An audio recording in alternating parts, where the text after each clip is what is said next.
silakan. Biar ada ini, biar ada bukti fisik. Bismillahirrahmanirrahim. Assalamualaikum warahmatullahi wabarakatuh. Waalaikumsalam warahmatullahi wabarakatuh. Alhamdulillahirabbil alamin wassalatu wassalamu ala asyrofil anbiya'i wal mursalin wa ala alihi wa sahbihi wa tabi'ina ila yaumidin. Qala Allah ta'ala fil Qur'anil Karim, a'udzubillahi minasyaitonir rajim. Bismillahirrahmanirrahim. Innallaha la yughayyiru ma biqaumin hatta yughayyiru ma bi anfusihim. Selamat pagi teman-teman. Di sini ada siapa aja? Linka, ada Ananda, ada Nindi, Noviani, ada Ulfa, ada Lutfiah, ada Hevi, ada Sidik. Bentar ini. Cerah sekarang. Ada Sidik, kemudian ada Rindiani, ada Liani, Novia Arba, Aulia, Eta, Asya, Anisha, Jalfa, Sabila, Sofia, Anggia, Maya, Sri Hajar, Muhammad Aldi, Eva, Anisha, Siti Rahmat, Rida, Anissa, Raihana, Weldi, Siti Nur Aisyah, Anissa, Kalista, Sasa, Gina, Rahmadinda, Pilda, Sarahani, Sania, Nida, dan suatu kebahagiaan bagi Bapak bisa bertemu dengan teman-teman pada tanggal 13 Desember tahun 2021. Udah akhir tahun lagi, nggak kerasa ya. Mau jalan-jalan kemana? Akhir tahun udah ada rencana mau kemana atau mau di rumah aja? Linka, Ananda, Nindi, udah ada rencana mau jalan kemana akhir tahun? Bolehlah kita refreshing dulu ya. Seperti itu, supaya kita lebih semangat lagi. Mudah-mudahan pertemuan kita membawa kesehatan, keselamatan, berkah, rezeki yang berkah melimpah untuk beribadah. Para calon guru berprestasi di sini, para calon kepala sekolah, pengawas, kepala dinas, calon orang sukses, para penerbit, penulis buku, seperti itu, penerus generasi emas Indonesia, penerus estafet pendidikan Indonesia, seperti itu, pencetak generasi-generasi muda Indonesia yang optimis, semangat, yang berkebinekaan global, gotong royong, kreatif, kritis, bertakwa terhadap Tuhan Yang Maha Esa, mempunyai akhlak yang mulia, seperti itu, menerima berbagai perbedaan, yang semangat, seperti itu. Bapak doakan, mudah-mudahan teman-teman mempunyai masa depan yang cerah, masa depan yang sukses, seperti itu, semangat, seperti itu. Dan menjadi manusia yang bermanfaat bagi orang lain, terutama yang ada di sekitar kita. Oke teman-teman, kita masuk ke mata kuliah literasi abad 21 kelas F ya, ini teh. Kelas F, kita masuk ke pertemuan 12 ya, Linka ya. Pertemuan ya, 12 ya. Pertemuan 12, kelompok 5 kalau tidak salah yang presentasi itu. Nah, silakan teman-teman kelompok 5 untuk mempresentasikan dengan baik pembagian materinya. Kemudian nanti teman-teman juga tiap kelompok untuk bertanya minimal 1 pertanyaan tiap kelompok. Seperti itu, nanti catat siapa yang bertanya, kemudian siapa yang menjawab sebagai nilai keaktifan. Seperti itu. Buat ekosistem presentasi yang baik, seperti itu, sehingga memberikan energi positif bagi teman-teman di kelompok ini. Silakan kepada moderator kelompok 5, siapa moderatornya? Saya, Pak. Bapak, maaf, izin tanya dulu sebentar, boleh? Untuk kelompok 5 ini tuh ada beberapa orang yang sedang sakit, atau harus presentasi langsung, atau boleh melalui video, Pak? Soalnya ada yang lagi sesak nafas, dan saya sendiri gitu, lagi nggak enak badan, lambungnya. Atau harus presentasi langsung? Itu Sakitnya sakit parah atau sakit cuma flu batuk biasa? Enggak sih Pak, masih bisa kayak gini, tapi ada satu lagi yang sesak nafas gitu. Lagi sesak biasa kayak gitu. Harus Kalau presentasi. yang parah kalau yang parah nggak bisa presentasi, nanti ikut ke kelompok lain nilai presentasinya ya. Langsung aja Tapi Pak. kalau hanya batuk flu mah ya ikut aja presentasinya ya. Baik Pak, Oke, terima kasih. silakan. Lanjut Lin. Bismillahirrahmanirrahim. Assalamualaikum warahmatullahi wabarakatuh. Selamat pagi dan salam sejahtera bagi kita semua. Izin memperkenalkan diri, nama saya Lin Karistina Alvira dengan NPM 20506.003. Saya di sini sebagai moderator. Saya di sini yang akan membimbing jalannya presentasi dari awal hingga selesai. Sebelumnya, kami juga ingin menyampaikan terima kasih kepada Bapak Taufikullah Dahlan MPD selaku dosen mata kuliah Literasi Abad 21 yang telah memaparkan materi ini kepada kami. Pada kesempatan kali ini, kami akan menyampaikan materi presentasi kami yang berjudul Sains Berbasis Kearifan Lokal. Sebelum masuk materi, di sini saya akan memperkenalkan anggota kelompok 5 terlebih dahulu. Yang Magfira dengan NPM 20506.003 selaku moderator. Yang kedua, di sini ada Anissa Fadila Nur Haifa dengan selaku pemateri pertama. Yang ketiga ada Ulfa Nur Aini selaku pemateri kedua. Yang keempat ada Muhammad Aldi Gunawan selaku pemateri ketiga. Yang kelima ada Hevi Agnes Setia selaku pemateri keempat. Yang keenam ada Nini Noviani selaku pemateri kelima. Yang ketujuh ada Salsabila Nur Ashifa selaku pemateri keenam. Yang kedelapan ada Aulia Tazkia selaku pemateri ke-7, dan yang terakhir ada Liani Hafsiah, selaku pemateri 8. Langsung aja, masuk aja ke materi yang pertama. Di sini ada literasi sains yang akan dijelaskan oleh Anissa Fadilah Nur Haifa, selaku pemateri pertama. Untuk Anissa, kami persilahkan. Baik, terima kasih kepada moderator. Saya izin off cam karena kurang sehat. Di sini saya akan menjelaskan tentang literasi sains. Literasi sains atau scientific literacy adalah kemampuan mengidentifikasi, memahami, dan memaknai isu terkait sains yang diperlukan seseorang untuk mengambil keputusan berdasarkan bukti-bukti saintifik. Melalui literasi sains, siswa dapat menanya, menemukan, dan menentukan keputusan yang dikembangkan dari rasa keingintahuannya berkaitan dengan pengalaman hidupnya sehari-hari untuk dapat dimaknai. Sebentar, ada sedikit yang ditambahkan. Lalu dalam Sapitri R pada tahun 2020 di halaman 123, literasi sains adalah kapasitas untuk menggunakan pengetahuan ilmiah, mengidentifikasi pertanyaan, dan menarik kesimpulan berdasarkan fakta untuk memahami alam semesta dan membuat keputusan dari perubahan yang terjadi karena aktivitas manusia. Mungkin segitu saja materi yang dapat saya sampaikan. Saya kembalikan kepada moderator. Baik, terima kasih untuk Anissa Fadila Nur Haifa. Selanjutnya di sini ada materi unsur pokok literasi sains yang akan dijelaskan oleh Ulfa Nuraini selaku pemateri kedua. Untuk Ulfa, kami persilakan.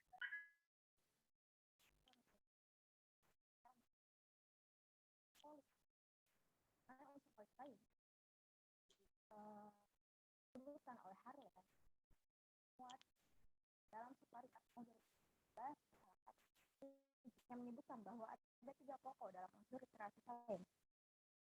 Yang pertama adalah konsep atau ide.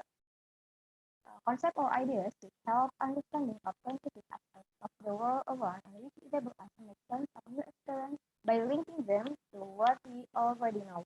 Bisa kita eksplisitkan bahwa maksud dari poin 1 adalah mengenai pengetahuan sains. Pengetahuan sains adalah awal mula atau hal yang untuk mengenalkan sains kepada peserta didik. Kita harus memberikan pengetahuan terlebih dahulu kepada peserta didik apa itu sains, dan mengenai hal-hal yang berkaitan dengan sains itu bisa kita perkenalkan kepada peserta didik dalam poin 1 ini, yaitu mengenai pengetahuan tentang sains. Yang kedua adalah proses. Process which are mental and physical skills used in obtaining, interpreting, and using evidence about the world around to gain knowledge and build understanding. Atau bisa kita ekspresikan adalah mengenai proses sains. Dengan adanya proses sains, siswa mampu menemukan fakta-fakta, membangun konsep dan teori pembelajaran yang diterima ketika siswa dikenalkan mengenai pengetahuan sains.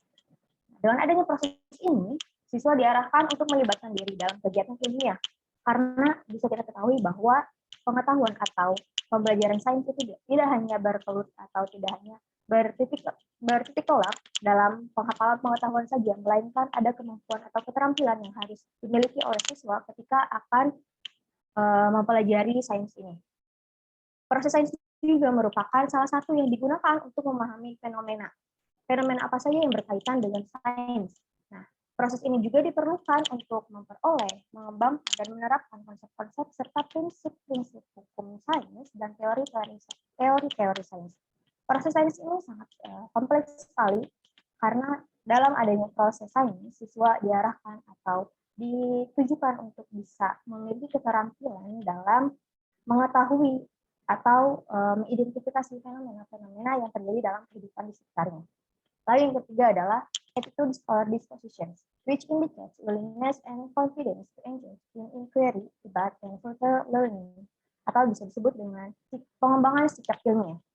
Sikap ilmiah yang kita ketahui umumnya dimiliki oleh para ilmuwan saja, tetapi ketika kita pada saat ini, siswa atau peserta didik itu harus memiliki sikap ilmiah, di mana sikap ilmiah ini nanti akan berpengaruh atau akan memiliki pengaruh ketika siswa atau peserta didik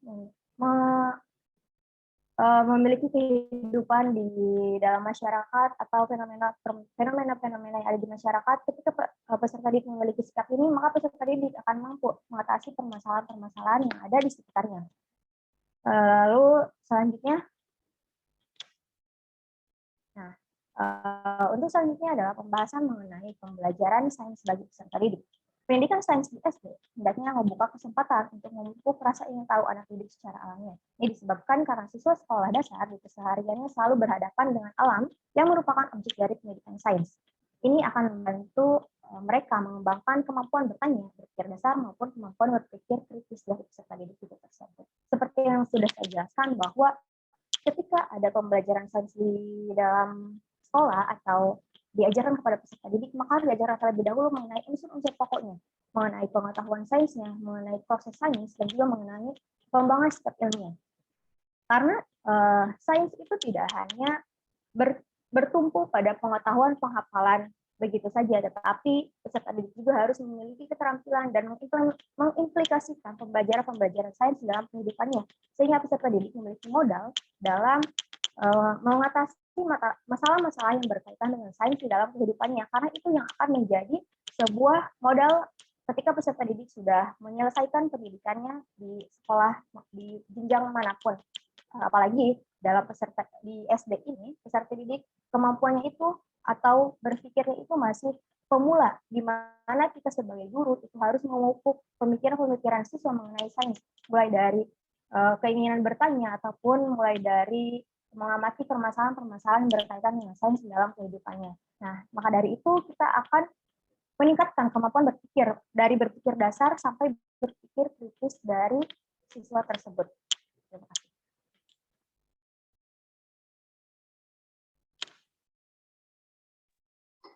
Baik, terima kasih untuk Pak Nuraini. Selanjutnya, di sini ada materi sains dapat dipandang sebagai yang akan dijelaskan oleh Muhammad Aldi Gunawan selaku pemateri ketiga. Untuk Aldi, kami persilakan. Baik, terima kasih kepada moderator atas waktunya.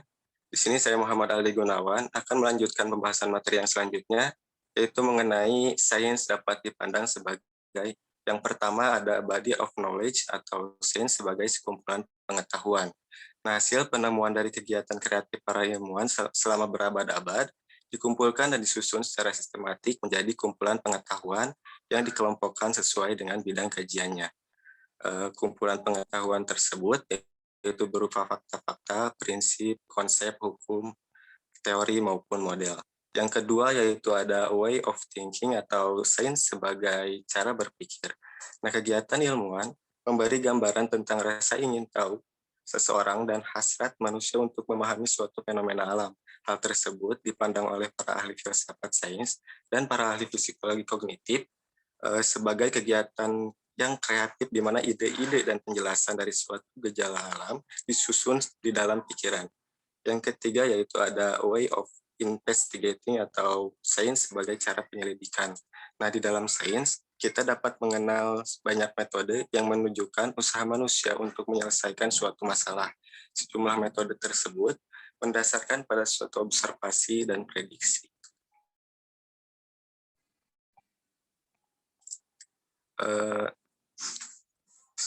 Pembahasan yang selanjutnya itu mengenai 3 siklus belajar sains. Yang pertama yaitu ada tahap exploration atau tahap eksplorasi yang dimaksudkan untuk memberi kesempatan kepada para peserta didik untuk melakukan eksplorasi terhadap bahan-bahan atau ide-ide baru dengan bimbingan atau harapan minimal terhadap prestasi tertentu. Yang kedua yaitu ada tahap invention. Nah, di tahap ini guru mengenalkan suatu konsep-konsep, prinsip-prinsip, dan teori-teori baru. Penerapan gagasan baru untuk mengembangkan pengetahuan, pikiran, keterampilan-keterampilan peserta didik. Beberapa buku rujukan menyebutkan pada tahap ini sebagai tahap pengenalan konsep. Yang ketiga yaitu ada tahap discovery. Nah, tahap discovery ini dimaksudkan untuk memberi kesempatan kepada peserta didik menerapkan konsep-konsep, prinsip-prinsip, dan teori-teori yang sudah dijelaskan oleh guru. Dalam beberapa buku rujukan, tahap discovery ini disebut juga tahap aplikasi. Sekian pemaparan dari saya, kurang lebihnya mohon maaf, saya kembalikan kepada moderator. Baik, terima kasih untuk Aldi. Untuk selanjutnya, yaitu materi objek pelajaran sains yang akan dijelaskan oleh Hevi Agnes Setia selaku pemateri keempat. Untuk Hevi, kami persilahkan. Baik, terima kasih kepada moderator. Saya Hevi Agnes Setia akan melanjutkan materi sebelumnya. Selanjutnya, ada objek pelajaran sains. NSSE menjabarkan 3 kriteria area objek yang dipelajari dalam pelajaran sains di tingkat sekolah dasar. Area tersebut adalah bahwa objek yang harus dipelajari harus yang pertama, memperkuat dan memodifikasi pemikiran siswa, lalu yang kedua, meliputi keterampilan, informasi, dan kebiasaan yang berkaitan dengan kesehatan tubuh dan privasi di masyarakat umum, dan yang ketiga, meliputi fakta, prinsip, generalisasi, dan hipotesis yang penting untuk dapat menginterpretasi fenomena yang terjadi dalam kehidupan sehari-hari. Selanjutnya,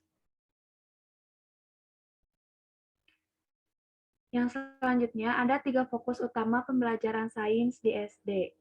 Menurut Sumintono, pada tahun 2010, terdapat 3 fokus utama pengajaran sains di sekolah dasar, yaitu dapat berbentuk yang pertama, produk dari sains, yaitu pemberian berbagai pengetahuan ilmiah yang dianggap penting untuk diketahui siswa atau disebut juga hard skill. Yang kedua, sains sebagai proses, yang berkonsentrasi pada sains sebagai metode pemecahan masalah untuk mengembangkan keahlian siswa dalam memecahkan masalah atau disebut juga hard skill dan soft skill. Dan yang terakhir, ada pendekatan sikap dan nilai ilmiah serta kemahiran insaniah atau disebut juga soft skill. Sekian pemaparan dari saya kembalikan kepada moderator. Terima kasih untuk Hevi Agnes ya. Materi selanjutnya yaitu materi kearifan lokal yang akan dijelaskan oleh Nindi Noviani selaku pemateri kelima. Untuk Nindi kami persilahkan. Baik, terima kasih pada moderator. Di sini saya akan menjelaskan pengertian tentang kearifan lokal. Kearifan lokal adalah sebuah tema humaniora yang diajukan untuk memulihkan peradaban dan dari krisis modernitas. Ia diunggulkan sebagai pengetahuan yang benar berhadapan dengan standar saintisme. Modern yaitu semua pengetahuan yang diperoleh dengan pendekatan positivisme atau suatu cara penyusunan pengetahuan melalui observasi gejala untuk mencari hukum-hukumnya. Nah, di sini ada kearifan lokal adalah pandangan hidup oleh masyarakat lokal yang merupakan suatu hasil proses adaptasi turun-temurun dalam periode waktu yang sangat lama terhadap suatu lingkungan alam tempat mereka tinggal. Menurut Aprianto pada tahun 2008, kearifan lokal adalah berbagai nilai yang diciptakan, dikembangkan, dan dipertahankan oleh masyarakat yang menjadi pedoman hidup. Lalu, saya akan menjelaskan mengenai bentuk-bentuk kearifan lokal, yaitu wujud nyata atau tangible. Yang pertama ada tekstual, yaitu aturan yang dituangkan dalam bentuk tertulis. Contohnya sistem nilai dan tata cara. Lalu yang kedua ada bangunan atau arsitektural. Contohnya terdapat dalam seni arsitektur, rumah adat, suku-suku di Indonesia. Lalu ada benda, cagar budaya atau tradisional. Contohnya patung, senjata, alat musik, dan tekstil. Lalu ada yang tidak berwujud atau intangible, merupakan bentuk kearifan lokal yang hanya disampaikan secara verbal atau bahasa. Contohnya adalah petuah, nyanyian, pantun, dan cerita mengandung nilai-nilai ajaran tradisional. Sekian dari saya kembalikan kepada moderator. Baik, terima kasih untuk Indi. Untuk materi selanjutnya, yaitu di sini ada wujud kearifan lokal yang akan dijelaskan oleh Salsabila Nur Asyifa selaku pemateri ke-6. Untuk Salsabila kami persilahkan. Terima kasih kepada moderator. Di sini saya akan menjelaskan mengenai wujud kearifan lokal. Menurut Honigman, dalam Kujaran Ningrat tahun 2009, halaman 150, membagi wujud kearifan lokal menjadi 3. Yang pertama yaitu suatu kompleks dari ide, gagasan, nilai, norma, peraturan, dan sebagainya. Yang kedua yaitu suatu kompleks aktivitas serta tindakan berpola dari manusia dan masyarakat. Dan yang ketiga, benda-benda hasil karya manusia. Kearifan lokal itu tidak hanya berlaku secara lokal pada budaya atau etnik tertentu, tetapi dapat dikatakan bersifat lintas budaya atau lintas etnik sehingga membentuk nilai budaya yang bersifat nasional. Sebagai contoh, hampir di setiap budaya lokal di Nusantara dikenal kearifan lokal yang mengajarkan gotong royong, toleransi, etos kerja, dan sebagainya. Lalu menurut Sukmono tahun 2011, wujud dari kearifan lokal ini dapat dibagi pada beberapa bidang. Yang pertama ada sektor pertanian, pengelolaan hutan, pengelolaan laut, kebudayaan, kehidupan sosial, kesenian rakyat, bidang ekonomi, dan juga bidang pendidikan. Slide selanjutnya.